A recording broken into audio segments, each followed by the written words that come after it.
Okay, before we get started, this isn't actually a guide on how to write characters in exactly 5 minutes. As we discussed in the previous video, that is impossible. This is me telling you in roughly 5 minutes the main tools that you are going to need to write great characters. How do I know this, you may ask? Well, I do have a book coming out in about 2 months. Depending on when you're seeing this, it might be less than that or it might be already out. So I've already done the whole character writing thing, I've gone through the editing process, I've gone through the publishing process, and this video is here to help you not have to do as much work as I did to learn these things about characters. My goal with this mini-series is to give great writing advice in short amounts of time because I value your time, and well, we don't have a lot of time these days. I'm not a fan of lengthy intros, so let's get straight into it. The first step, of course, is to make sure your characters have depth. What do I mean by that? Well, they can't just be a swordsman, right? Readers won't accept that, there's really not enough detail in that. What they will accept is something like,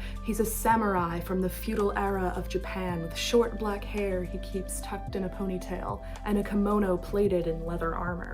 Now, do they have to be from feudal Japan? No, that's just an example because I've been watching Inuyasha lately. What they do need to have, however, is some kind of presence of culture, be it a culture from real life or a culture that you've made up that has elements of real life in it. Middle-earth from Lord of the Rings is a pretty good example. You can clearly tell the difference between the elves, the humans, and the other races, almost just by looking at them. Whether your story takes place in a made-up world or it takes place in the real world, make sure you know the appearance, clothes, and customs of your main character and of the people surrounding them. It is so important to have cultural diversity, especially today. Where did they come from? What have they been through? How does their appearance, their design reflect that, reflect their personality, reflect their background? It adds layers of relatability and realism to your character. Not only that, but your world too. Do not skip out on researching culture. It is essential to any great story. Step number 2, ask 3 simple questions. Now that you know your character's appearance, it is time to shape their personality. And I have a pretty cool method for that. I'm super excited to share this one with you guys. It is some of the best writing advice I have ever seen, and it is also something that a lot of people don't talk about or don't put for character development. It's from someone that I met in college. She was studying to be an editor. She critiqued some chapters that I had written, and then she told me that I needed to have a better understanding of my character's goals. One way to do that, ask, what do they like? What do they hate? And what do they want more than anything? I'm gonna have my editor put it on the screen right here. Go ahead.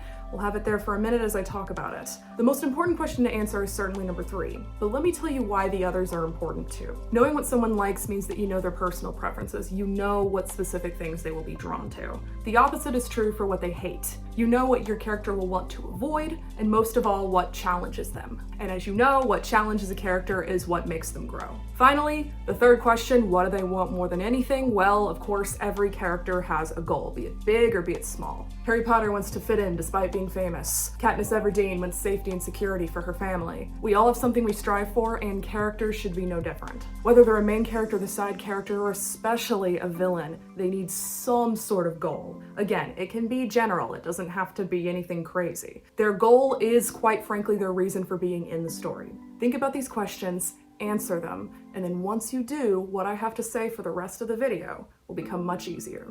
Step 3, make a development plan. Now that you know who your characters are and what they want, it is time to plan how they will develop and change throughout the entire story. And if you don't know how to write a story, check out my plot video. To be fair, we don't know exactly what their journey is going to look like until the final revision of the book, but it's still good to have a general plan, an outline, if you will.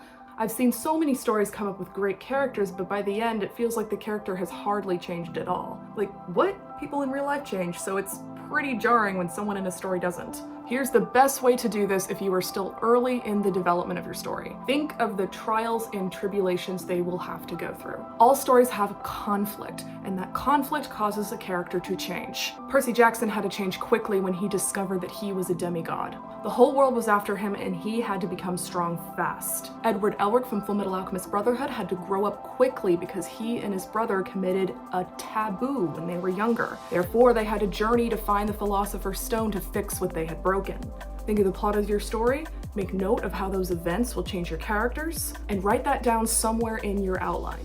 As for how to do that, I usually jot it down in my outline along with the plot. I'll put it in a different color usually, but everybody has a different process and there's no right or wrong way to take notes. And that is how to develop characters in roughly 5 minutes. At least I hope this video is 5 minutes long. We'll see what it ends up being.